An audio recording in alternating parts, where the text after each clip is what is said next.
All right. It's Hello, everyone. Welcome to the pre-show of the Codex podcast.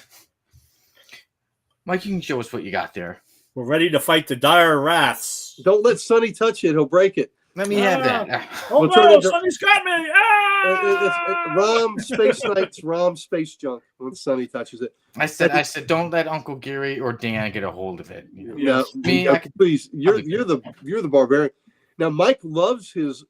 If they made a movie about how much Mike loved that figure, you know what it would be? It'd be a romance. It'd be a rom-com. It'd be a rom-com. It'd be a rom-com. There you go.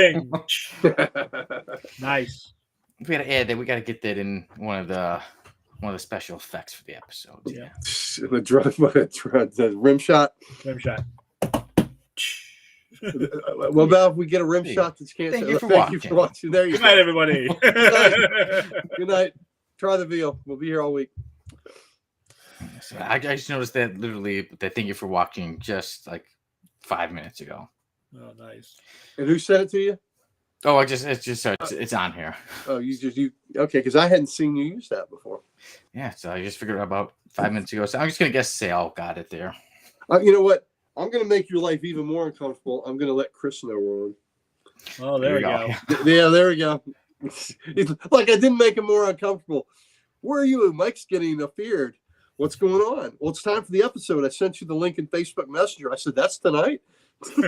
That was the messages between Uncle Gary and myself a few minutes ago. I said, yep, right now. And I'm waiting to hit the button to join. I'm like, I'm going to make him sweat just a little bit longer.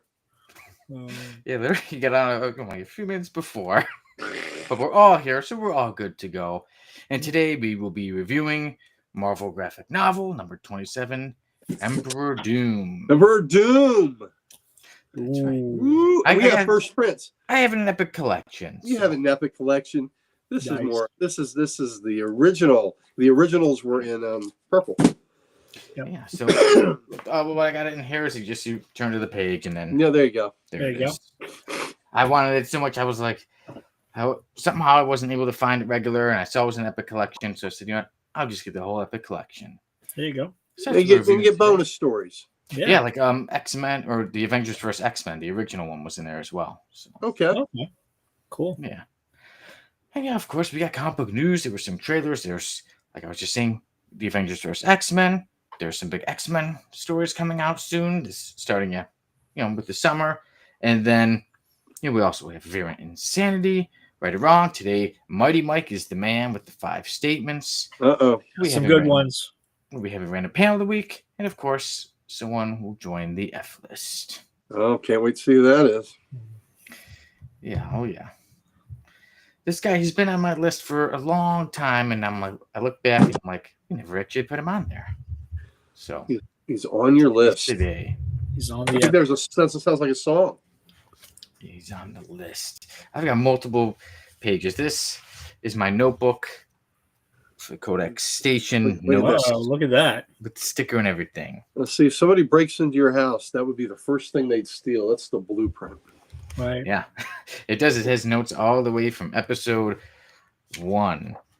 And it says like SK hosts intro. And it says like comic roots, our favorite comics and characters. And topic of the week. Does it say what the hell are we doing on there at any point? No, but we probably just said that at some point. What are we doing here? Is anybody out there? It truly was like that in the beginning when me and Jamie started. It was like we got 3 people on at one time. Wow. That sounds like our nerd show sometimes. Yeah, really. So, and usually it's one of us, so we can watch the show. One of us. Yeah. Hey, I would do that too. Yeah. I would have it it set up. So I'm like, okay, I know I'm one of the viewers. So we got 2 others. Yeah. But the times have changed. We've grown. We're a whole team now. We have. The whole team. There you go. Expanded. The Legion of Codexers. Yeah. Speaking of Legion, I wonder, Mike's the man with the 5 statements. I wonder if any of them are going to have to happen to do with the Legion. Probably. I know the last time I had statements, I had some geared toward Mike, and I had to alter them. Yeah. Really? I'm sorry, John. No, that's okay. That's okay. I mean, And look, the sad thing is now I don't remember what they were because I don't write them down because they were, part of them were, of course, half of them were gags. Right. Yeah. Another time it will come back to you. Like getting on Archduke Kevy with his Aunt May fetish. Well, now it's not so awkward, like before there's Aunt May of the 60s and 70s, and then now there's the nowadays Aunt May. Well, yeah, I said he the only reason he picked Aunt May as the best mother comics was because he had a hard on for her wheat cakes. And then Archduke Kevy said, yeah, in my defense, have you ever had Marissa Tomei's wheat cakes? And I said, well, have you ever, yeah. And I said, that is a good point, but damn well you weren't talking about Marissa Tomei, that you want an older, dried up, dusty version of Aunt May. And he says, you're right. At this point, I'll take whatever I can get. And I just put the defense rest or the prosecution rest. No judgment zone here. No. Everybody needs love. Everybody's love. But that was a good point. Marissa Tomei's wheat cakes might be worth eating. I would gladly sacrifice myself for that. For that, you would do that job? Yeah, I would do that job. I would take one for the team. God, for those of you that haven't seen before, The Devil Knows You're Dead. Oh, yeah, that's a good one. Ooh, smoking hot in that. Yep. It's a movie that I really enjoy. The Wrestler. The Wrestler, yeah. That was a great movie. Yeah. That was a heartbreaking movie. A long time, yeah. That's a movie you don't watch for a good time. No. You do not watch that movie for a good time. Serious one. I mean, that is just a gut wrencher. Yeah. Great music in there too. Oh yeah. I agree. Speaking of great music, yeah. Well, we'll get into it more on the, with the regular show, but like I said, Peacemaker, Mr. Keith, their trailer. So there we go. Hello, Mr. Keith. All right. Hey, Mr. Keith. All right, Mike. We got 5 primetime games, buddy. I know. I saw that, and a Christmas game. Yeah, against the Cowboys. I mean, nothing can make my Christmas better than beating the Cowboys on Christmas Day. Yeah. So I would love that. Just came out, right? Yeah. The Bears on a Monday night. Yep. The Bears. The Bears are going to be. I'm a little worried about the Bears. They had a great draft, a great offseason. I think they're going to be a problem. Yeah. They were having a pretty good year up until they went against the Commanders in that last play. After the whole season went down. After the Hail Mary, things took a turn. Yeah, the whole season went down. Things took a turn. That's very true. For both teams. Yes, absolutely. Absolutely, they did. One went up, one went down. Yep. Now they got the Pope behind them. They could be unstoppable. Yeah. Yep.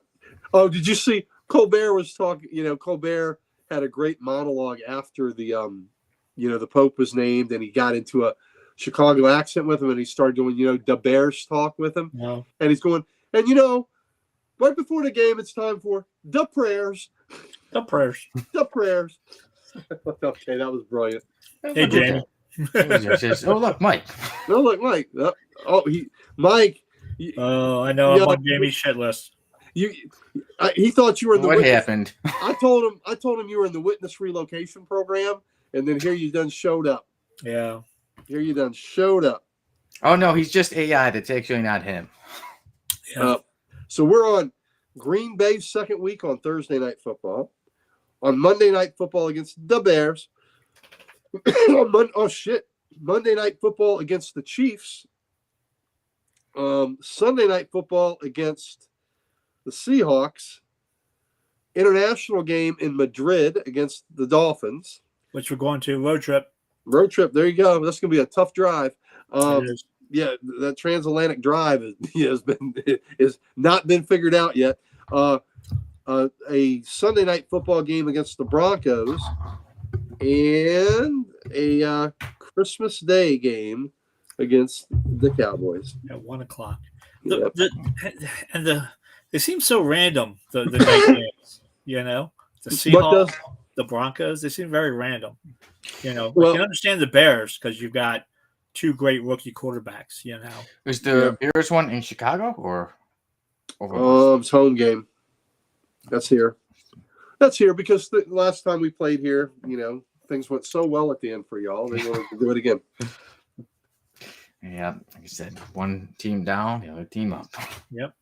Rex Ryan was on a show and he said, this is the kind of thing that can elevate one team's season and wreck another's. And damn if he wasn't right, the Bears lost like 6 in a row after that. Yeah. But it's last season. It's a new season now. New season. Everybody's undefeated. Yeah. When do we set training camp? Mini camp? Mini camp is coming up in May, I think, and then the end of July is training camp, baby. Wow.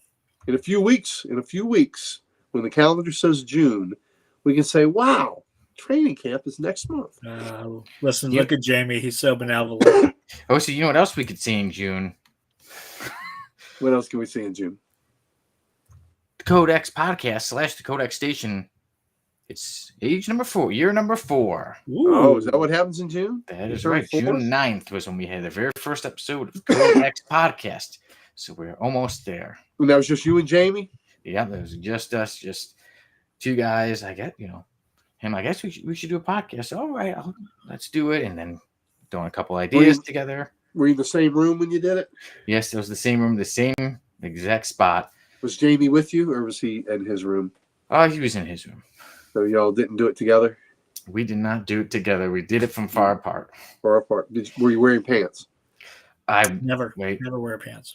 Might have been shorts. It might have been pants, and I was wearing a Punisher shirt. So might have been shorts. Might have been pants. Does that make it chance? That's right. Pants. Shorts. I know. I was looking at Jamie's message. Yeah, I'm gonna have to. And he's sniffling. I'm gonna have to do something to get back in his good graces. I'm sniffling too. Oh, man. And there's Booge. Hey, Booge. Hey, Booge. Thanks for joining us, buddy. Just in time for me to tell everybody how they can win some stuff, like some comic books. We're giving stuff. Look at that. Oh my God, that's a lot of stuff. Look at all those comic books. That's a lot of stuff.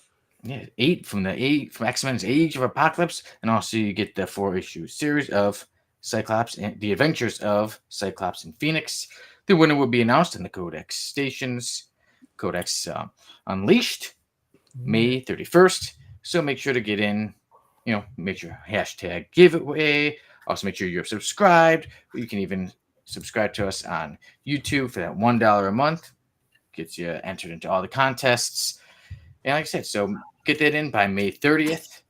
So that on May 31st, when they're announcing the winners, you might be the one to win some good old comic books. Like I said, there you go. Nice. 12 issues. I know what I could do to get back in Jamie's good graces. I can make a donation. I'll make a donation, a giveaway donation? A giveaway donation that I picked up in Alaska that we just talked about. Oh. You know what'd be like really funny? It's like if you was like, hey Jamie, I'm sending you something, and then you sent it to me. I could do that. And then his birthday. Well, listen, that happened. Jamie, there you go. Boom for me. That happened 2 weeks ago. That wasn't your birthday gift. Those were for Jamie, and they somehow went to you. That Mike sent you. Everybody should do that all the time. Whenever it's like it's Sal's birthday, send me comic books that Sal would like. It's well, me and Dan share the same birthday. Uncle Gary, I think somebody else has a birthday coming up. And then to celebrate you sending me stuff. Is that what I'm doing? Everybody, I'm going to say this. Sonny, you and I celebrate completely differently. That's all I'm going to tell you. We celebrate completely differently. So there you go. All right, man. There you go. But then still, you can, yeah. So there we go. Gary likes to celebrate it his way. So therefore, yeah, I know. That looks like a 12-issue Brian Boland maxi series to me. It is, but we won't say what it is. That is pretty nice. I think it is. I think that would be a royal treat for anybody that got it. I think it would be too. Yeah. And we should review it every month. Did we review that before? Well, I think we did. We might have reviewed that. We'll have to discuss which that. one? No, we can't say it. We can't say it live. Can't say right now. Mysterious. I think it might have been reviewed though. Yeah. I can text it to Sonny. Sonny will put on his game face and he won't let anybody know. Let's see. What was the last text like? Are we doing a show tonight? Yeah. Then let's see. Knicks Celtics halftime 59-59. Okay. Ooh. See, I'm a basketball fan, so that's the scores I will have on. Okay. Man, well, the Celtics are just done. Well, they're getting their butt beat, and then they lost their best player to Achilles. Yeah. So today they should be right now tied, but I doubt they'll win the series. You know what? We have not on this show. Okay. I believe Dan did a review just regularly on. Okay, well, that could be done on this show then. Tim and I think, did a review on it. But we could do that.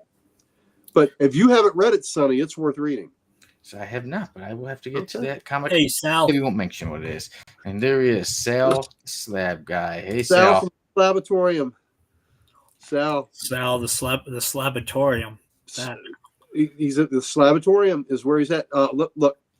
I talked. Sal and I were in contact during the Caps game. Angry Sal came out. Angry Sal had a visit, and he wanted to apologize. I said, "You have nothing to apologize. They sucked tonight."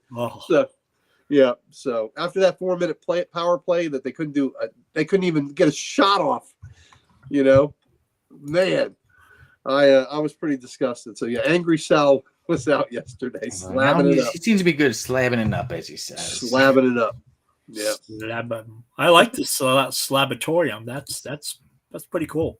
Sal Slabatorium. Sal Slabatorium. Yeah, Sal. Where did that name come from? Who told you that? Who said that? I'll give everybody a hint. I copyrighted that name, the Slabatorium. He liked it too. Nice. Well, everybody, I think it's time to get into the actual show.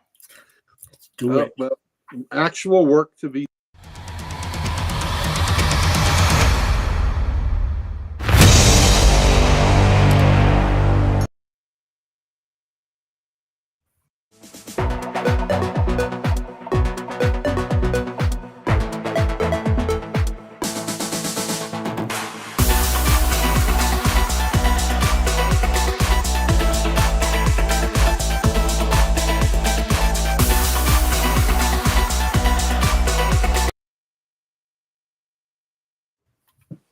So hello, everyone. Welcome to this episode of the Codex Podcast. As usual, I'm your host, Sonny Kruger. The man next to me playing with his ROM action figure is Mighty Mike Harbor. And down below is the Ric Flair of comic books himself, Uncle Gary. Why does it say the Codex Podcast with Sonny Kruger? At least say and some random guys. At least and some randos. And randos. Podcast with Sonny Kruger and some randos. At least give the randos a little bit of credit. I will talk with the slab guy who did give you credit. He did say, he said Gary gave me that moniker. We'll say, can I put Sonny and those other guys or and those randos? And some randos. Sonny and some randos. Sonny and the randos. Sonny and the randos. There you go. That could be a killer name. Lou says it's a sick ROM figure. It is. It is, and it's as long as he keeps it away from Sonny, it'll stay sick. It wouldn't be sick. Maybe you'd be doing even better. It'd be broken if it goes to Sonny. It'd be broken. No. Yeah, Don't believe him, Mike. It's just slander.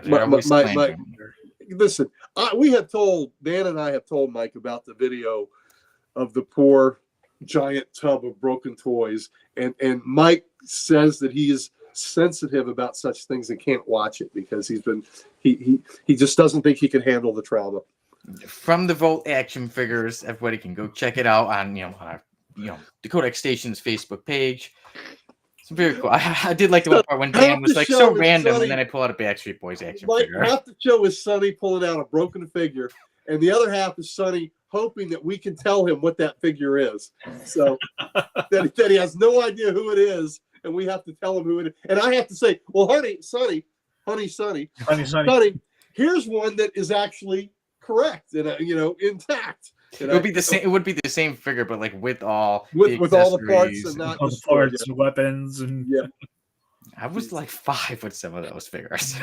So some of the capes, I was like, it's a cape. It can go. Capes, the legs and arms were missing, and weren't you biting off the middle fingers and stuff? I don't know how that happened. I don't know how the middle fingers came off. He was doing some weird things. I mean, my God, that child. I don't know what happened to him in his childhood, but there's definitely some trauma there. And Bruce says it's a gory, disgusting video. Sonny is a sicko. Bruce, you are 100% right. Sonny is like we've said before. He's mama's little deviant. That is exactly what he is. And with that, we get to the rundown.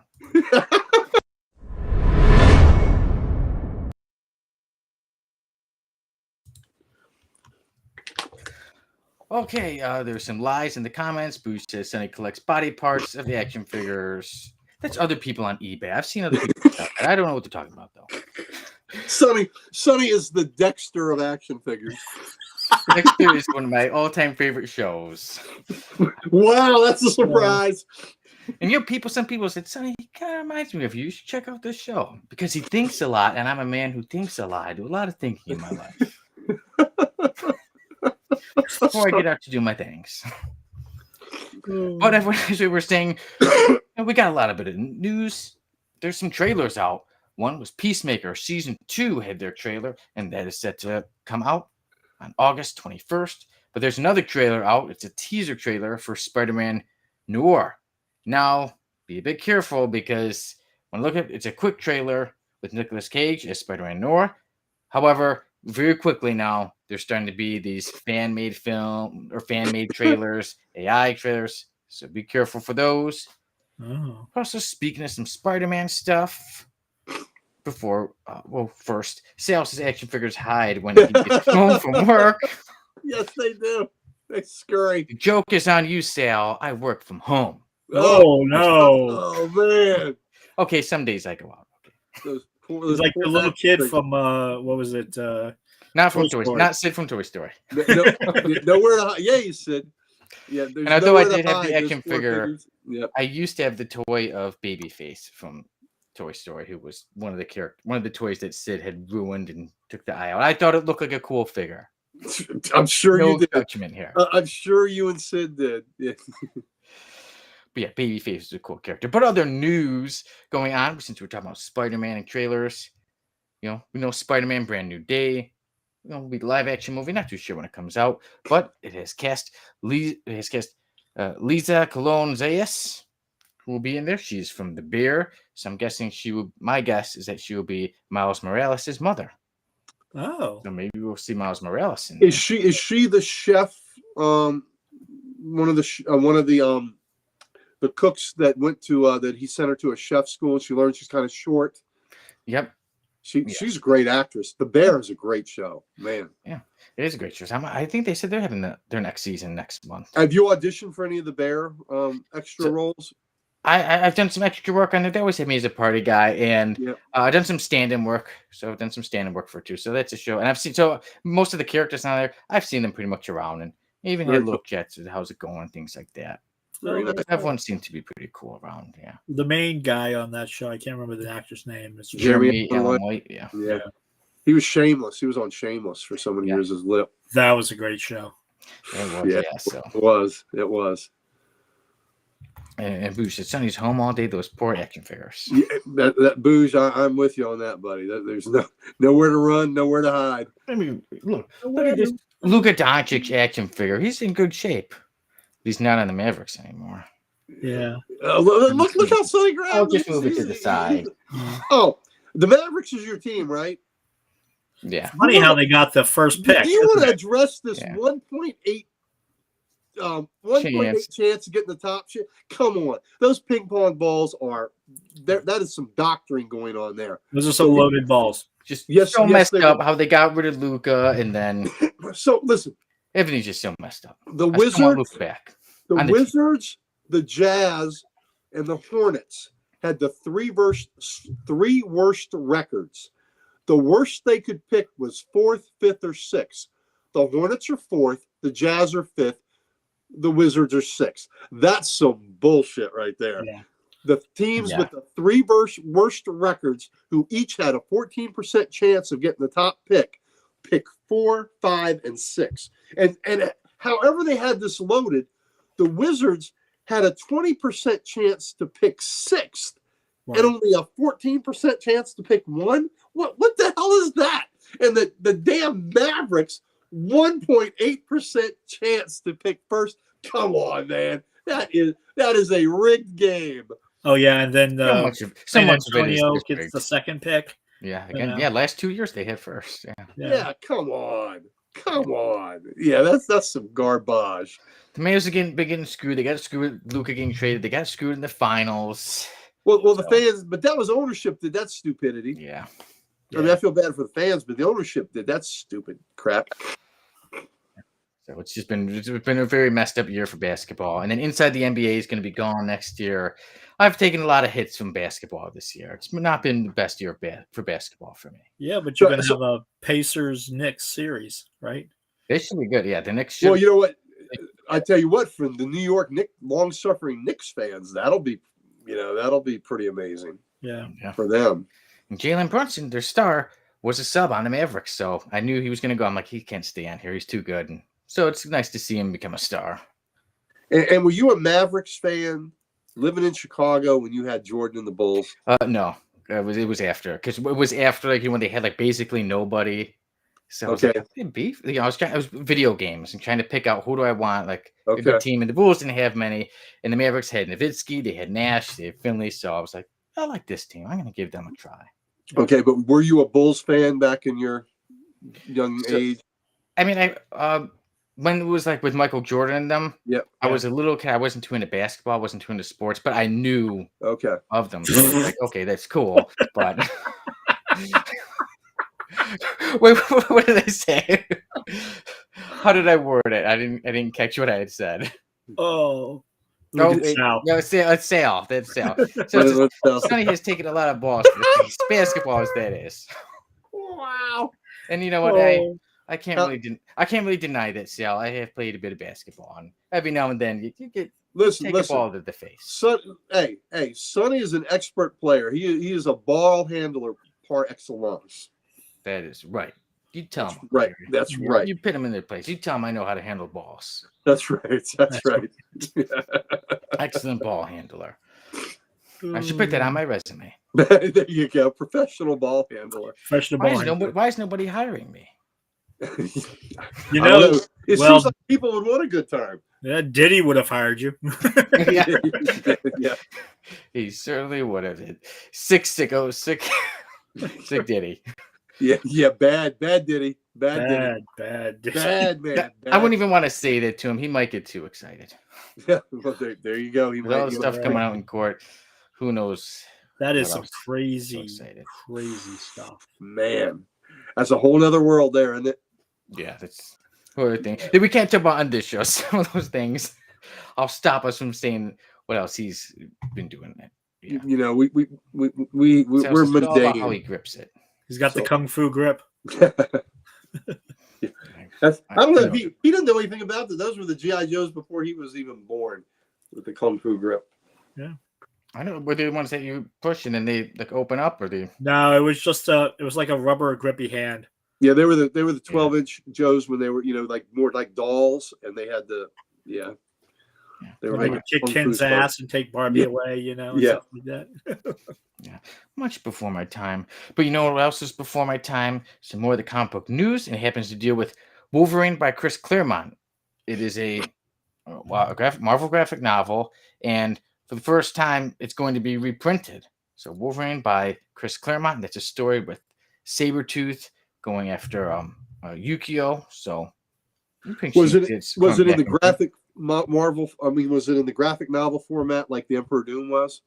I believe it was something like that. Yeah, I think that sounds familiar. I'll have to look at it. I'm sure I have it. I don't have that one. They said it's pretty hard to get. Yeah, Sapphire Glad Comics says, okay, Gary's back from the sick bay. Yeah, I showed up. I showed up 10:55 on Saturday night and said, fellas, I can't. I mean, tried to say, fellas, I can't go. My lovely wife, the redhead, said, you don't need to be on air. You don't look good. You don't sound good. You don't need to be seen. And you know what? She was right spot on, because I was gonna try to tough it out, but yeah, I looked what the boss lady says. Well, she's got my best interest in heart, and she was and I was having a hard time speaking anyway. So yeah, she was right. I look like hell. So We're glad to yeah. have you back. Thank you. Yeah, I'm still sniffering a little bit, but hanging in there. Yeah, and that Wolverine by Chris Claremont is set to be reprinted and be at your local comic shop August 6th. Nice. Yeah. When I went to get the Emperor Doom book today, I've got like, I don't know, 40 or 50 of these guys, from this Marvel thing. So I reached in, and they're in a place where they're kind of inaccessible on a bottom shelf, kind of behind a chair. I'm like, oh man, I'm just going to be paying the butt finding it. I reached in and pulled one out, and that was it. Nice. So it was meant to be. Meant to be. And then also, I was talking about Wolverine, but more comic book stuff that's coming out. X-Men of Apocalypse, the sequel to Age of Apocalypse, is set to come out and is set to start September 3rd, which will mark 30 years since the Age of Apocalypse story arc. And there, I got it right there. That'll hit a lot of feels for guy. I think Dan, that was like one of his first main story arcs for him with the X-Men. So I think that's a big deal for him. That's one of my favorites. So I'm super excited for it. Yeah, it's only going to be 6 issues. So I've not read it. It was good. Apocalypse. Yeah. One of my all-time favorites. You already jumped off at that point, I think. Yeah. The X-Men train. Yeah. One of my all-time favorites. I know some of the one thing when I first saw, I'm like, oh, they look a little different. Trust me, the story, it is still worth it. It's worth all the issues. Gotta get the whole omnibus so it all goes together. And like I said, we were talking a bit about it on the pre-show, but if you want to win some Age of Apocalypse comic books, there you go. You can win 8 of them with the Astonishing X-Men and the Amazing X-Men, issues 1 through 4 each. And then you can also get the Adventures of Cyclops and Phoenix 4-issue series. Yeah, with the Codex Station. The winner will be announced May 31st. So get your spot in there by May 30th. Just make sure you're subscribed. You can either send us a screenshot, or you can just type in hashtag giveaway, or you could also be a member of the Codex Station through YouTube, just paying $1 a month, and that will get you entered to all of our contests. I have to say, I have more respect for Cyclops this week after one of y'all put it on the Codex chat. The black dude that was that was fun. That was whack.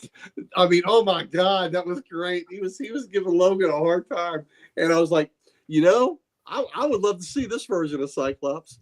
Yeah, there is this video online. Yes, there's a guy, he's dressed as Cyclops, and he's saying, Wolverine does this. It's whack. His haircut is whack. He's got a bunch of kids he doesn't take care of. It's whack. And he's like, I'm, Cyclops, I'm the leader of the X-Men and this and that. And I love Wolverine. As you can see, I've got his painting. Yeah. I'm like, that guy makes some good points. That was funny. That was funny as hell. Yeah, he made a new one. He made one. It's about, I went actually perfect with today. And he's like Reed Richards. And he's talking about Dr. Doom. Like, his outfit's whack. He lost Squirrel Girl and everything. Oh, jeez. Wow. Yes, that's some good stuff. Yeah. This sounds like he's got a niche that he's exploiting right now. That's great. Yeah. And Sal's talking about that giveaway, and he says tag friends to add extra entries. Yeah. And this one's for you, Uncle Gary. It says, got to stop all those late nights with Chris. Yeah, can't stop him. Well, you can't. Chris is a force of nature. I tried to let him know we were having a live show right now, but he didn't even respond. There's no telling. Can't quit him. Though I will say, Chris, I had to call Chris the other day to say, brother, you're in a flash flood zone. He goes, I am. It's going to rain. I have to call him when the snowstorms are going to hit him and all this. I said, I'm your goddamn Doppler information system here. Because you don't look at news, you don't look at weather, you don't look at anything, you daggone hillbilly. So look at that. There he is. There he is. Speak of the devil. Say his name, and he appears. Yeah. You're not floating downstream with your iPad, are you, buddy? And he didn't respond. Okay. Yep. See, there you go. Yeah, I had to warn him. He had flash floods. He's like, "Is it gonna rain?" Speaking of crazy things, yeah, X-Men: Age of Apocalypse. So it is set to be up. It's the sequel, and it will start with X-Men of Apocalypse, and it will have issues 1 through 4, and then there will also. Well, first, it will start with X-Men of Apocalypse Alpha #1, then have X-Men of Apocalypse 1 through 4, and it will conclude in X-Men of Apocalypse Omega #1. That's just how they did it before. Yeah. Yep. Gary Doppler Lawhorn. Gary Yeah. Doppler. Yeah. Add knee to that, buddy. Horn with an E. Because I'm horny. There you go. One thing I noticed with the X-Men of Apocalypse, the Alpha, the comic book cover, it kind of reminded me like anime style a bit. And then it reminds me how we were talking about the original Age of Apocalypse, how it was a bit different. There was a bit different artwork. It was. They're going to do that again. And like I said, for me, I thought, it made me a little hesitant in the beginning, but once I read it, I was perfect. I absolutely loved it. And one thing that, the artist, Simone Di Maio, Yes. she'll be working on it. She had said, being able to touch a legendary story like Age of Apocalypse is unexpected for me. That event has an important place in Marvel history, and being able to enter it and give my own take is absolutely incredible. I'm giving my all to make all the readers happy, from the longtime fans who loved the event in the 90s and the new ones who I hope can become just as passionate about it. I'm excited and nervous at the same time. Well, I wish you good luck, because I hope it's a classic. God, 30 years ago. That blows me away. Wow. Yeah. It's crazy. Chris is telling you that it is raining pretty bad there. Once is the arc finished? Yeah, you probably need to get it. All right, but guys, did you get to see any of the trailers, the Spider-Man Noir or the Peacemaker? I didn't, but I saw the Superman one today. They released the Superman one today. And that's what I didn't get to see. There's a new Superman. There you go. So all these trailers. I have to go. That's fine. I should have known, because Wednesday there's usually something new, like right before we go on. There's a scene where he was laying down and Crypto was on his chest, and I guess it was Lois saying, "You have a dog?" Nice. Yeah. Okay. I'll check that out. Yeah. And speaking of Peacemaker, when I was talking about that trailer, some of the characters, I think it's almost one of those we may have to see Superman before watching the show. I know Superman comes out a month before, but some of the characters I've already seen in the Superman trailer are going to be in Peacemaker this season. Really? Yeah. So the trailer revealed what characters? What characters? So ready for it? Look like Guy Gardner. Really? Yeah, in Hawkgirl. I believe it's the Hawkgirl. I look because I know that Hawkgirl, she looks a bit different than one of the comic books. I believe it was her in the trailer too. Oh, cool. Okay. Yeah. Guy Gardner and Peacemaker. That's a duo. Yes, I'm like, that should be good. I'm excited for it. I like Peacemaker. I think season 2 is gonna be Guy Gardner with the bowl cut. Oh my god, that's perfect. I was so stunned when I saw that. Yeah. I was like, they have to give him the bowl cut. Don't give him something else. Give him the bowl. Give him the bowl cut. And it looks like he's gonna be an asshole too. And that's how I want him to be. Yeah. That's how I'm glad to see it. Yeah, I'm looking forward to it. Me too. I have high hopes for this Superman movie. I really do. That might get me back to the theater. We were talking about that before. We haven't been to the movie theater in a long time. Well, I'm planning to go see next week at some point. Kate's in town. We don't know. Johnny might go too, but I want to see Thunderbolts. Let me know. Yeah, okay. Possibly next Monday on the holiday, maybe. Okay. It'll either be Saturday afternoon, Sunday, or Monday. So let me know your schedule. I mean, I'll let you know when we're going to go. Yeah, let me know when you're going. And any of y'all out there want to come, you can come with us. Yeah. Uncle Gary, are you buying? Is it on you? You know what? I will buy a bag of popcorn and everybody can have a kernel. Be careful. Some people might be like, okay, and they got those nasty hands. Some people don't clean. Have it right on his lap. A hole in the bottom of the bag. Bada bing. Bada bing. Guys, that is insane. You know what else is insane? Variants? Are variants insane? Deviants.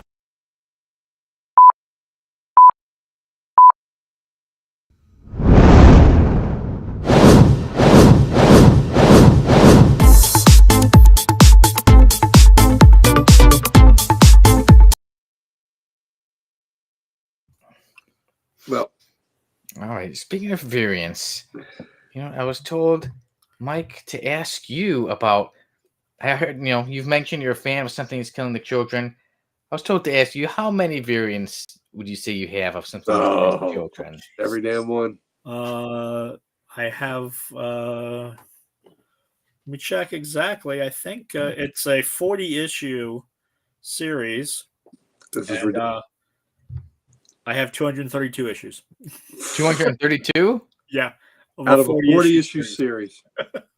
Wow. Well, I'm glad I was told to ask you that. Part of the sickness. Part of the sickness. Yeah. Even Chris says, Mike. Hey, Chris. Yep. Well, 233. This is what we do. This damn hot. Oh, I just found out I have a book that may be worth something that was in my. I don't even know if I have it bagged because it was like, that thing sucks. Earth X. Oh, that's the first. Yes. What was it? It's the first Silver Surfer Surfer as a Silver Surfer, and it's an Earth X. Ross did the cover to it. I think he was writing it, maybe doing the breakdowns on the penciling, whatever. Yeah. And I have that book. I've got to find it now, but now's the time to sell it, baby. Yeah. Yeah. Until that movie comes out. Yep. Hey, Chris, love you too, man. All right, so guys, everyone, as you know, this is Variant Insanity. So now we know that Mike has 233 some of these comic children. But my question to you all is, what comic book do you think had the most variants this week? So Mike and I are old and foolish because both of us were in the shop today at the same time. Neither one of us asked Rob who had the most variants today. Not that he's always right. I'm going to go out on a limb and say it's a Dynamite book. Yeah, I'm gonna say Thundercats. Yeah, go with that. Was there a Thundercats today, or we don't know? So. I think there was. I'm not sure. I know last week that it came late, so we didn't get it till this week. But that Johnny Quest Space Ghost had a shitload of variants, but that was last week. This is why nobody wants to carry Dynamite stuff, because they do this crap. So Herculoids. Okay, let's cover all the Dynamites. So you got Thundercats, Herculoids. What else does Dynamite do? They do Turtles, right? Do they do Turtles? I believe. Yeah, I think so too. Yeah. Okay, so I'm gonna say a Turtles book. So Turtles, Thundercats, Herculoids. Anybody else? Space Ghost. Did they do Space Ghost? They do Space Ghost. Was there a new Space Ghost today? I don't remember. No, I think it was last week. It was the Johnny Quest. Yeah, so last week, Space Ghost / Johnny Quest came in second place with 27 variants. It was beaten by Silverhawks number 3 that had 30. See, again, this is why nobody wants to carry Dynamite's books. Even Boo says, Dynamite, a Dynamite book is always a good guess. Yeah. Yeah, usually an on-point guess. Yeah. But today, it's not a Dynamite. Oh. What? Who saw that coming? That's a curveball. Wow. Man. So I'm going to take a guess. I said it is not Dynamite. Wow. Stunned at this news. You never know what's going to happen on Codex, right? Every now and then, it's not Dynamite. Exquisite Corpses? I'll say Absolute Batman. And so, what was both answers? I said Exquisite Corpses. We say Absolute Batman. All right, and Chris says the Thundercats / Snaggletooth crossover. I'm in. Listen, I haven't had a Thundercat, but I have had a Snaggletooth, and that is kind of tricky. Painful. Ow. I'll give you the countdown, everybody. 10, 9, 8, 7, 6, 5, 4, 3, 2, 1. The comic book this week that had the most variants is the one that Mighty Mike said. Oh, there he goes. An image, Exquisite Corpses. All right.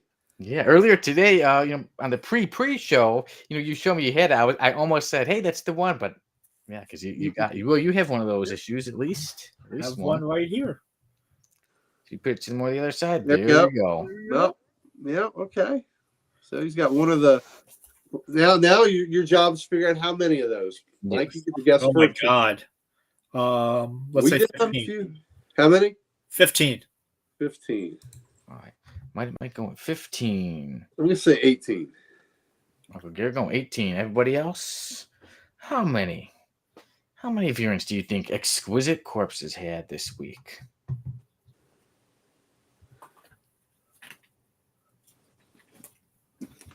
This may be the dumbest game show we do. We are. But each week it's always pretty crazy when you think about it, man. It's crazy when it's like in the teens, when it's like it only had 14 variants. When you really think like 14 was that low. Well, I can't get over a book last week had 27 variants and was second place. Yeah. Boost says 24. Sapphire Glade Comics says 32. Adam's going up. Okay. All right, everybody. I think I'll get the countdown again. The 10, 9, 8, 7, 6, 5, 4, 3, 2, 1. Sapphire Glide Comics was the closest. Holy crap. 32, because Sal says, oh, he knows. And I'm not so sure I believe him. This week, Exquisite Corpses had 34 variants. Wow. There you go. Mike, you got 33 more to get to have them all. I got to get them all. Got to catch them all. That's right. That is insanity. I will not be getting a 34 copies. And there, there's somebody out there that'll have all 34 issues. Yes. Yeah, and we want to see them. Like I said, I always want to see somebody to show a picture. Say, hey, I'm the one who has all 1,000 Thundercats covers. Well, Mike's the one that has the damn Something's Still in the Children variants. Yeah. Yeah, but I don't think I have anywhere near all of them. And you got the vast majority of them, I'm sure. I think if you go on CLZ, it'll tell you how many possible copies there are. No. Yes, Sapphire Glade Comics, impressive. Yeah, only 2 off, so you're right there. Yeah, it's only 492 issues, and you have 234. Yeah, so you have that many, and you're halfway. I'm halfway. Yeah, that's just ridiculous. As I say, it truly is insanity. It truly is insanity. We think Mike's got to be like damn near 90 percentile. He's halfway. Halfway. Insane. Wow. It is. And Mike, are you ready? We're going to put you to some work. We're writing out those statements. So it's time for right or wrong. And Mighty Mike is the man with the 5 statements. Well, where's my Legion Flight ring before he spouts off something stupid? There you go. Get ready. Put my Legion Flight ring on right now. Ward that crap off. Okay, number 1. Tigra from the Avengers. Her carpet does not match the drapes. I'm going to say wrong. I would say it does. Okay. So wrong. I'm going to say wrong that it does. Okay. All right. Or is he going to say it's linoleum? It's linoleum. It's wood. Hardwood. Hardwood. All right. So number 2. That would be Lionel would be the hardwood. Lionel. That's just right. Number 2. Wonder Man is the most highly underutilized Avenger. Absolutely. Actually, right. Correct. Absolutely. I agree. He showed up in West Coast Avengers the episode, last week's book because the clown in there, Bolt, wanted to use the name Wonder Man. He had to show up and tell him you can't use that name. Can't use that name. Nice. Yep. Well, Sal says number 1 was wrong. 1 is wrong. Chris said yes. Sal, is that personal experience with Tiger? Is that what's wrong? I don't know. Yeah. Bruce is number 2, is it right? Okay. Number 3. My Rom action figure is the greatest action figure of all time. It's pretty awesome, but I have to say wrong. I don't know if it's the best. You know what? I'm with Sonny. It's pretty damn good, but I'm just gonna say no. But it's pretty damn good. It's the recency effect. Yes, I want to give it a lot of love. It's pretty good. Maybe if I had it, I might be able to to have a better, opinion on it. Like if I was able to hold it and play with it, and Oh my God! Then it's who says right for it? No. One of the coolest ones I have is I have a Build-A-Figure of Chemo. The Metal Men figure that's just a big mass of like this plastic shell with all this chemical ooze inside it. That is incredible. Sal, you cut me to the quick. All right, number 4, the new Pope should have been named Pope Bob the First. Bob the First. Bob the First is his name. His name is Robert, but he should be Pope Bob. Has there been a Pope Robert? I'll say right. I'll say right. I agree. He should be Pope Bob. Yeah. Hey, Pope Bob. Hey, Bob. How about time for the prayers? The prayers. For the Bears. The prayers with the Bears. Yep. All right. And number... Anybody agree on number 4? So I agree. No, you're not that? Yeah. I'll say right. Yes, that's right. Absolutely. Right. Yeah. Pope, all right. And Sonny, you are a young Catholic man. You had so were you? And the Pope is from your neck of the woods. I see. That's Chicago. Yeah. Are you north side or south? You're south side, right? South side. Yeah. So you're a Sox fan too, then, right? Yeah. I grew up right around White Sox Park. So, okay, so it was good to see that. As the Pope, he's a White Sox. They have a picture of him in attendance on the World Series in 2006. Yeah. All right. So it's the Pope. The Pope. And everyone else is saying right. Number 5, which is a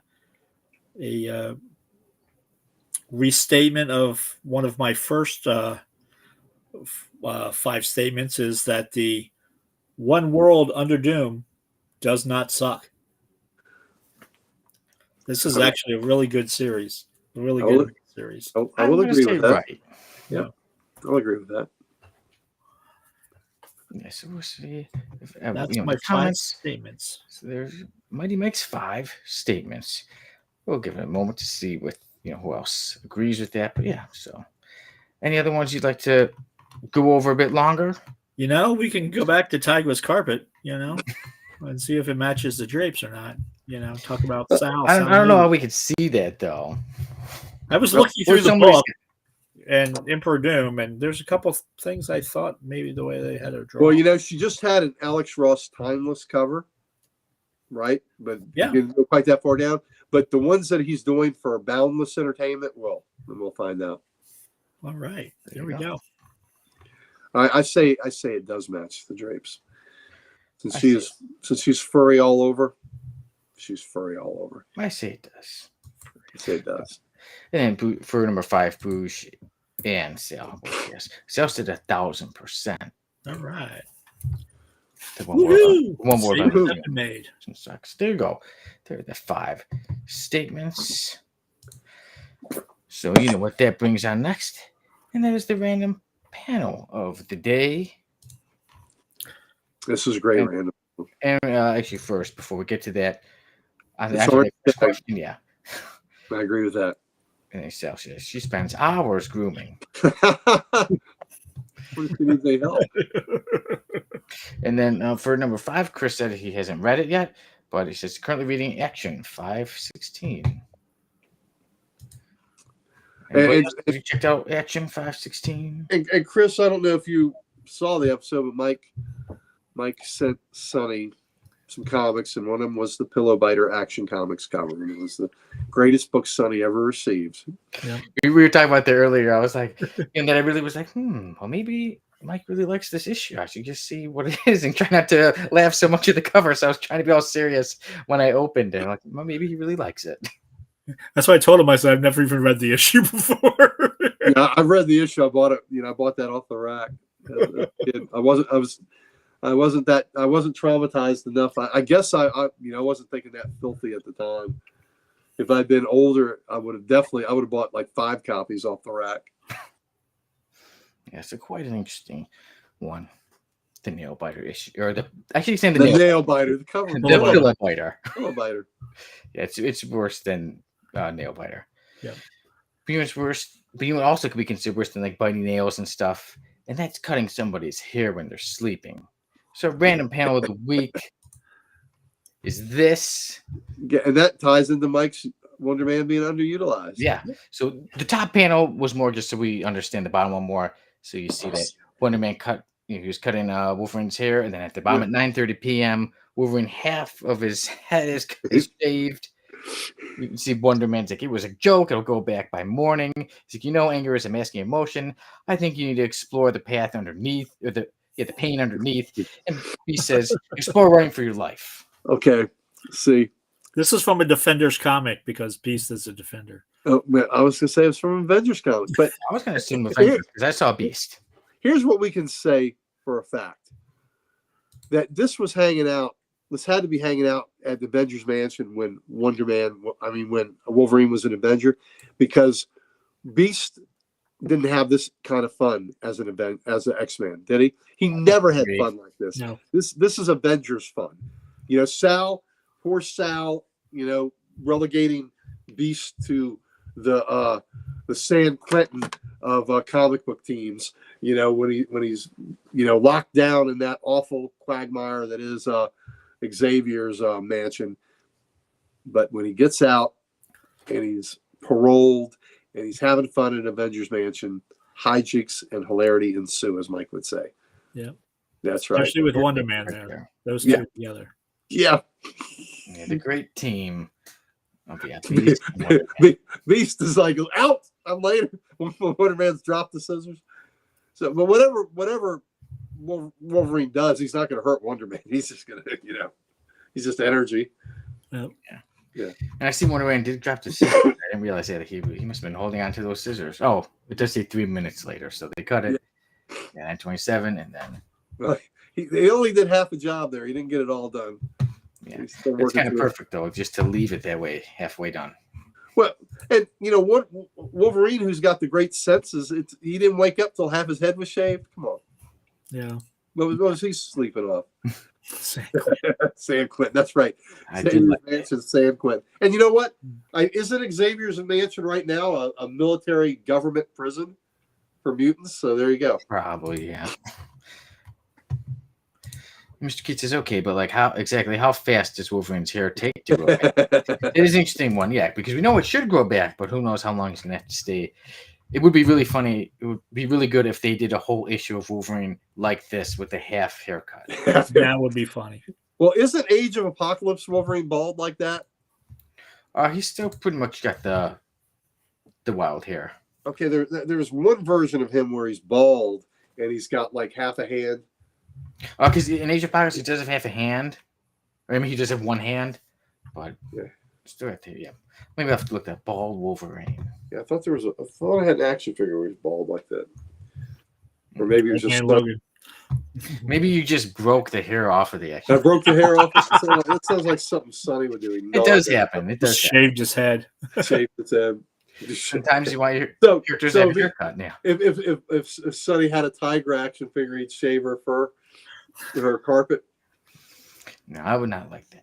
I'm not like that. I always treat everything with respect. With respect, okay.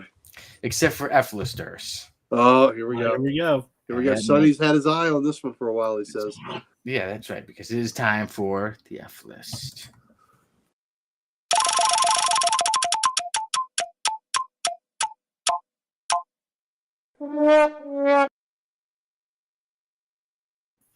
Sal has had too much fun with it. Sal, that's awesome. Yeah, it is. Today, joining the F-list is Cutza the Living Eraser. Wow. Wow. Wow. There he is. He says, "No mere man, you earthbound fool." And then let's get some more pictures. Before Degeneration X, there was Cutza the Living Erasers. It looks like he's, giving the suck it sign, but really he's just erasing things. He's erasing his crotch. Erasing himself. He's erasing his crotch. Yeah, he's a smart one. Wow. And there he is, a little more updated. Yeah. Oh my God, they did a figure of him. They did a it does lead figurine. They did an eagle moss. Oh, come on! Wow, that's amazing. I don't know how an F-lister gets that. Yeah, the Living Eraser. Not gonna lie, I kind of do want it though. That stuns me right there. Yes, now I'm gonna have to look that up. Listen, on eBay. That's number 213. I can't believe And you have a ton of those, Gary, don't you? I have a lot of those. That one I would never have bought, but I can't believe that he'd be like 1,213 before I'd make that figure. Wow. Yeah, really. 213. Cutza the Living Eraser. And there he is, and Tales to astonish. As you see how small he is taking on, Giant Man. He is erasing, his legs, but as you see, Giant Man's still able to stand. Look, Wasp is getting very upset. He's about to erase his crotch. Giant crotch. Can't have that happen. And then here his Cutza just sitting, pouting, and forearms on his knees. And then of course, here he is as he's cutting out She-Hulk. Big rub out. Oh man, come on! He's taking out some of the best parts of her. Yeah, he's a loser F-lister. So. And then there's this one. MC Hammer called him, wants his pants back. Yeah, as you do see, he does have the big pants. He has parachute pants, yeah. Can't touch this. Yeah. And there he is getting backhanded by the thing, as the thing says, as for this melon, he ain't worth more than the back of my hand. And on the side it says, fell by the bone-numbing impact, the eraser slumps to the ground in defeat. Okay, Sonny, name the character above the thing. Whose arm is that? Oh, I already know that is one of Jamie's favorite characters, Morbius. Yes, it is. It's Morbius. Yes, it is. So let me see. Yeah, and Mr. Keith says he does like the outfit. I'll give you that. Hey, you kind of let's look and see. Let me see if I could defend his outfit a little bit. That's too far off. That's not too bad. King the Conqueror. That's not as bad as that thing in the She-Hulk one. Looks like the living laser. Yeah, that is ridiculous. Yeah, he does look like a living laser.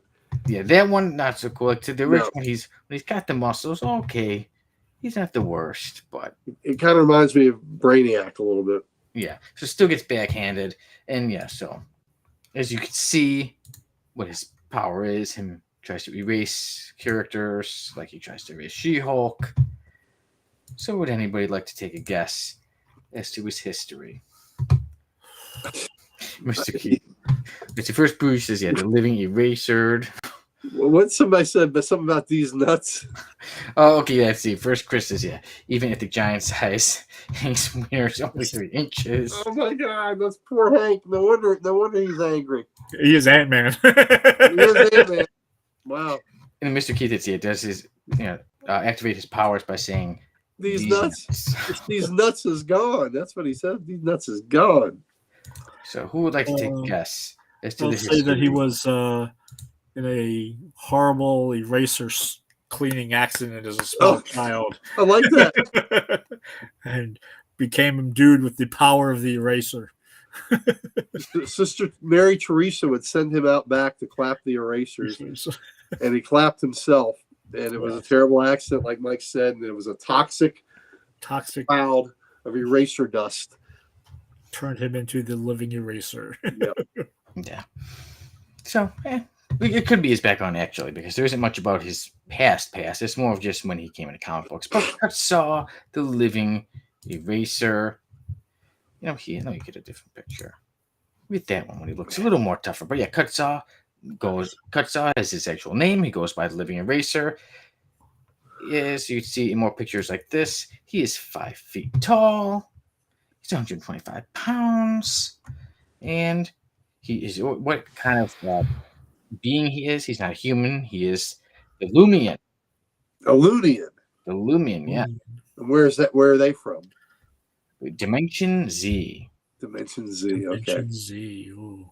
And there was a time he was the leader of the Supremacy, but he was created by these 2 guys named Stan Lee and Jack Kirby. His first appearance was in Tales to Astonish, number 49. There we go. That was his first appearance, Tales to Astonish, when he was going up against Giant Man, trying to erase some things of his. Okay, so the biggest deal on that book is that should have been the first appearance of Giant Man. This where Ant-Man becomes Giant Man. Yeah, so this was Giant Man when they changed the character from Ant-Man. Yeah. And you also get the first appearance of Cutza the Living Eraser. Yeah. There you go. And The Wasp. That's I guess her 5th appearance. Excuse me. She was 44. TTA 24. TTA 44 was her first appearance. With your guys' story, Chris said radioactive chalk dust. Mm-hmm. That'd be how he got those powers. Like I said, they don't tell how he got them, but yeah, he's from Dimension Z. And so what he does is he erases. And as you can see, like I said, that's what he does to the characters, and he fights them. And he did it to Giant Man. Eventually, Giant Man and Wasp defeated him. So when he defeat him, he doesn't have any feats. He's erasing his feats. When he does his erasing thing, it sends you from Earth to Dimension Z. That's all it does. It doesn't hurt you. You get sent to that Dimension Z. Eventually, they defeat him. They find their way back because he has a thing that is called the Dimensionizer on his hand. That's how he sends you. That's how he erases you and sends you to or from a place. One piece at a time. Yeah, he has to get your whole body to actually send you there. So if you just like it's your arm, then you're just kind of like awkward looking, like She-Hulk there, until he gets you the whole way. And then after that, he did take on the Thing in Morbius, and as we saw, it only took the Thing to give him a backhand to defeat him. It was a short issue. Yeah, so not even a full-on fight, a backhand. And then there's an issue with She-Hulk where we can see right here, there's She-Hulk. The big rub out. Yeah, you know what that's about. Rub one out. The Sensational She-Hulk 37 has this great cover, and it's got the Punisher, it has Wolverine, it has Spider-Man, and it says, on this issue, the Punisher, Wolverine, Spider-Man. And at the bottom, She-Hulk comes up. She's at the bottom of the cover, and she says, did you know, like, you'll notice it didn't say in the issue. Well, those 3 characters are not in the issue. They are only on the cover. It's only to look cool. And in the issue, you get She-Hulk taking on Cutza the Living Eraser, where he sends her to his land, Dimension Z. Eventually, she goes after him. He's literally hiding behind stuff, and she picks him up. She makes him give the thing back, so she makes her way back to Earth. So that's pretty much Cutza the Living Eraser. He doesn't really do much fighting. He just every now and then erases people to go to Dimension Z. And then, they tend to always make their way back from him. So he's not much of a threat. He's annoyed a few superheroes, but hasn't really done too much. Looks like a low-budget Picklick. Yeah. And Chris said he was cleaning chalkboard erasers outside of a school in Nagasaki. There you go. Mr. Keith says this character was so bad Stan Lee gave Jack Kirby all the credit. Mr. Keith. Bravo. Bravo. That is excellent. That is excellent. And Bruce says, does he know he's a comic book character? Yeah. And, because like she has mentioned, she's been known to mention, in this issue, we've been dealing with that. But I truly don't believe that Cutza the Living Eraser knows he's a comic book character. He doesn't tend to know too much. But guys, Cutza the Living Eraser, any thoughts? Think he can make it out of the F list? Think he could be a better character? Maybe if he, went back, from being like this to maybe gaining the muscles. Don't forget, he also does have an action figure. Well, that's one of the little lead figures. That stuns me, but I still think that he is the reason the F list exists. I concur. So it is time. He was born for the F list. Yeah, he is. Yeah, exactly. It's time to officially add him.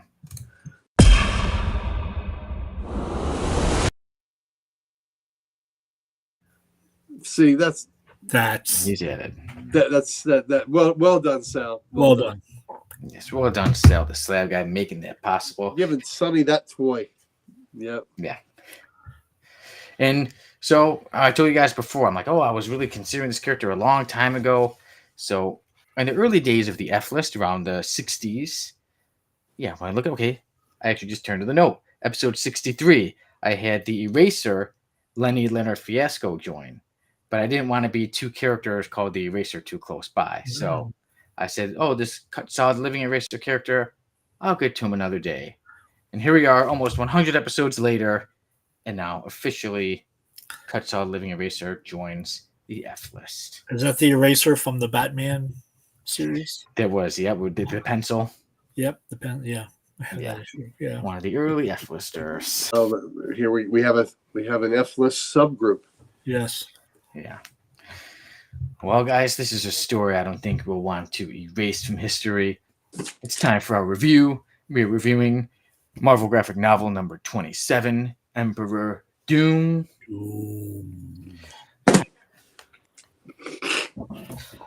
All right.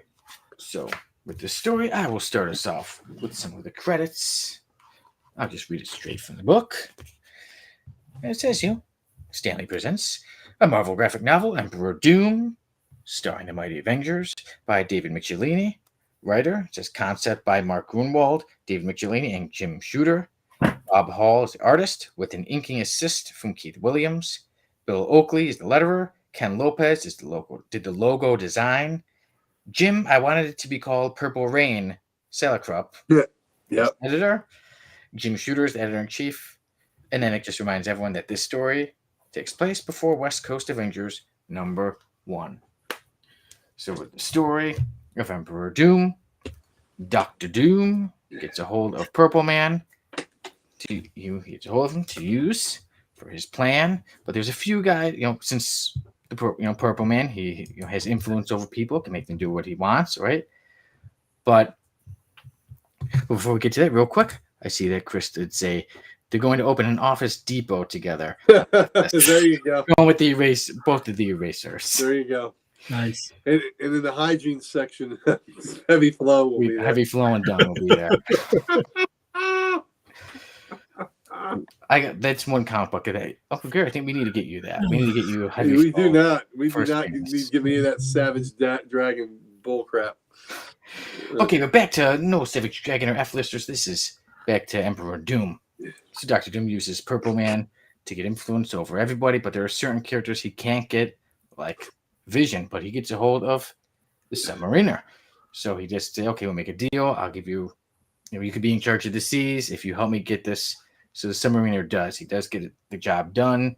Even Machine Man was one of the guys that he had to get it on, which that was easy. It was just his buddy clapped his back and it got him on and got the thing on. And then, but Wonder Man is the one man. As Iron Man is going to do some work on him, so he needs to go basically like in rest. Deprivation tank. The deprivation tank for 30 days. And even say, what's really going to happen in a month? Well, when Wonder Man awakens after that 1 month, the whole world is under Doom's control. One thing I really like, though, is that it doesn't make that Dr. Doom is just, I'm a bad guy. Everybody bows down to me. I like that he actually did some good things. Like it mentioned certain war stopped. It mentioned food was equally distributed around the world. However, free will was taken. And so Wonder Man is the one man who can put an end to this. He's the one man looking around. Wait, what are you talking about? Emperor Doom. So even one of my favorite parts of the story was when he's first going around, the Avengers are after him. And Iron Man's like, hey, and he's like, yeah. So, Iron Man says, what's going down? And he says, you. Bam. And punches Iron Man. As much as I like Iron Man, I did love that part. Yep. So it's Wonder Man against everyone. This is really, obviously Dr. Doom is the main villain, but it truly is a Wonder Man story where he really shines, and it's up to him to save everybody else and convince the other members of the Avengers to, hey, you're being controlled. We got to go against Dr. Doom. This isn't, we need our free will back. It was actually a pretty good philosophical question. Would you trade your free will and your freedom for the greater for things around you to be so much more effective, safer, peaceful? What is the price of freedom? Is it worth all these safeguards that you now have? I mean, I thought that was an interesting aspect to that. Yeah, I really liked that about this story. Like I said, not the typical just trying to rule the world. Like I said, making you think, would it be better? But then, and Wonder Man had that guilt. Wonder Man had that internal question. Should he just leave things alone and not bring this to bring the world back from the influence that Doom had. Yeah, because even like I said, towards the end, with even Hawkeye, like, did we just save the world or did we doom it? Time will tell. Yep. So I thought it was really interesting. It's just a story that I really enjoy. And with it being a Marvel graphic novel, it's somewhere around 50-something pages. So it is, for all the stuff that happens, it's relatively quick. Yep. You know? Yeah. So guys, interested to see about you guys. I know you are also Wonder Man fans. So with the story, I was like, what should we review? And I'm like, you know what? I like the story. I haven't read it in years, so definitely wanted to hear your guys' thoughts on it. Go ahead, G. I am a Wonder Man fan. I love that Wonder Man was the catalyst to bring about the change to the world. Because Doom using the Purple Man's has him in like a great big broadcasting jewel, I guess it is, and it's just Doom is subverting everybody's will using the Purple Man's powers like that, and he gets Namor on his side by promising him Atlantis autonomy, do whatever you want, and like you mentioned, Namor has to get the Vision, Machine Man, and Ultron to he's got to put mechanical devices on them that bend them to the will too, because just hearing how he's broadcasting the Purple Man's influence doesn't work on them, and it's just Wonder Man, who's a being of energy. When he's all this iconic energy inside him, it doesn't work on him either, and it's just really interesting to have him come out of that sensory deprivation tank and, hey, what's up? And we're just redecorating this room for the Emperor. When he comes here, he's going to make this his new compound. He's like, the Emperor? What? And then he investigates further, and then he sees a TV report on Emperor Doom, and he's like, what the hell happened in the past month? And then when he brings I'm calling. Yeah, I'm calling now. I'm calling Good. Doom, and he has to fight his way out of the mansion. And then Wonder Man disappears for weeks.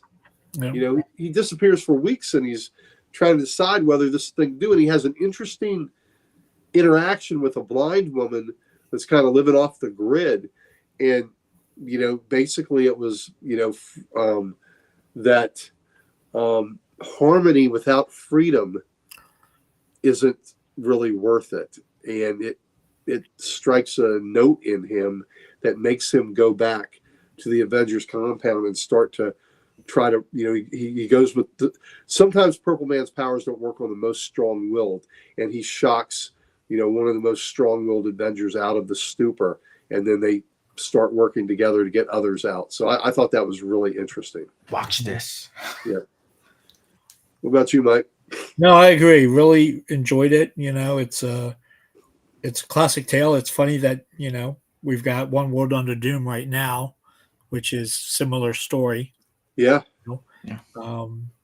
I gotta love the fact that Namor is an idiot, kind of like he usually is. Yeah, absolutely.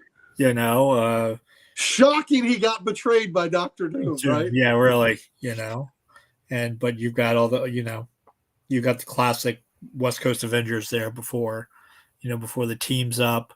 Yeah. Wonder Man, always one of my favorite characters and such. So, me too.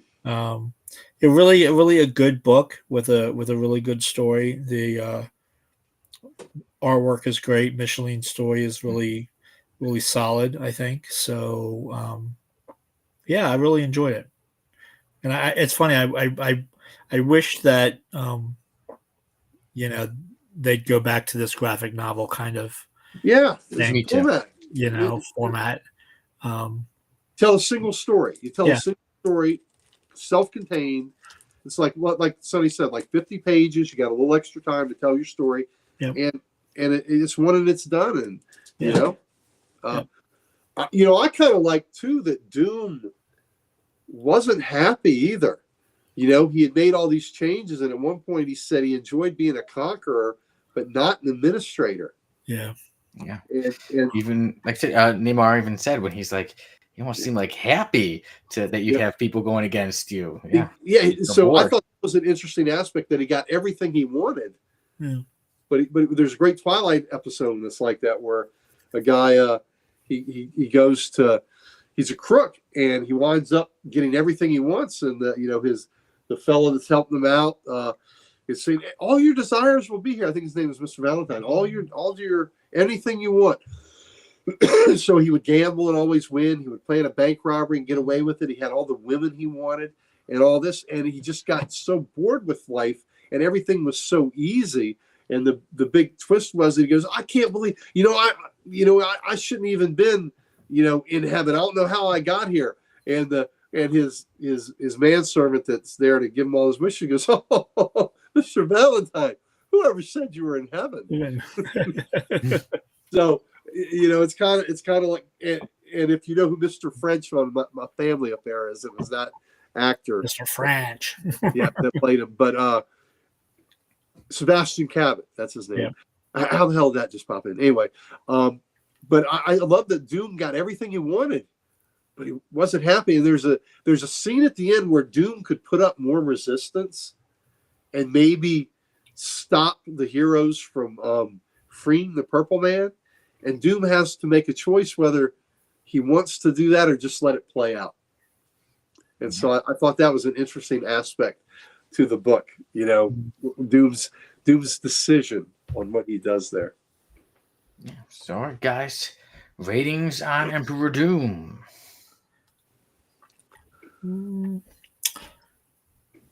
I'll go an 8 out of 10. That goes to 8 out of 10. Uncle Gary? I'm going to say a 9 out of 10. We got an 8. We got a 9. Emperor Doom is my favorite Wonder Man story. It's one of my favorite out of the Marvel graphic novels. There's a lot of great ones, but it's one of my favorites. I love the artwork. I love the story. It's interesting. It makes you think. It gives, like Uncle Gary, I like they gave a spotlight to Wonder Man as the main character as opposed to always the usual. For me, I have nothing wrong with it. I love to review the story. I love to go back to it over and over. So with that, I, Sonny Kruger, on the Codex podcast with the Codex Station, give Marvel graphic novel number 27, Emperor Doom, a 10 out of 10. Ooh, high praise for Sonny. So the average from the three of us is a 9. That's good. Yeah. That's a very strong book. I love it too. Yeah. And I think it would be cool with the Wonder Man show coming out if they did an episode something similar to this. I don't think they're going to do a whole movie about it or the whole series, but I think it'd be pretty cool if they did an episode similar to this where it's Wonder Man, everybody's under, maybe it is the Purple Man is influencer. Maybe they use Dr. Doom or some character. I would like if they did an episode something similar where it's Wonder Man is the one man who can convince the world, that free will. Cool. I like it. It's a good book, good graphic novel, and it's I imagine it's relatively inexpensive. Yeah. So everyone, we recommend checking out Emperor Doom. Good book. Yep. As you see, I don't know if you noticed today. Look at that. I had Emperor Kruger as my username. Emperor Kruger. Look at that. Very nice. Let's see. I give you guys all free will to rate it whatever you want. So if you were angry about something, would that be an Emperor Kruger rant? Pretty much, yeah. It was, but yeah. It'd be hard to keep me to go off script on the show, Oh, I'm an actor. I got to stay on script. You stay on script. You weren't on script when we talked about jizz hands. All right, everyone, it's been a great episode today. Thank you. Good night, everybody. Oh yeah, that reminds me with the new toys I got. Yeah, here we go. Set up that we say Thank you for watching, everybody. For watching. We have a great time, a great week. And before we get going, we'll say that tomorrow is Comic Character of the Week. And which character are we taking on, or is Codex taking on? Well, many men have had this mantle, starting with Nebu back in the olden days, but it would be that Lord of Order, Dr. Fate. Ooh, very nice. For the record, my favorite's Kent Nelson as Dr. Fate, but mine too. From Nebu to Khalid, you're a Kent Nelson too, right? Yep. Mike? Yeah. So I will gravitate heavily toward the Kent Nelson version, but Dr. Fate. I tell you what, narrowing those covers down was pretty hard. There's some really cool Dr. Fate covers. Yeah. It's a warning to those who aren't so familiar with Comic Character of the Week. Warning: you're going to be tempted to buy comic books when you watch it. With those covers, with those recommended readings. And let me say this: we will have a special guest Comic Character of the Week panelist next week, because we will be doing Billy Butcher from The Boys, and Mighty Mike Harbor will be from The Boys. Mighty Mike Harbor will be joining us, and Billy Butcher, that's a bad man there. A bad man. It's a bad man. That's right, Chris. Tomorrow, Kent Nelson, buddy. Yep.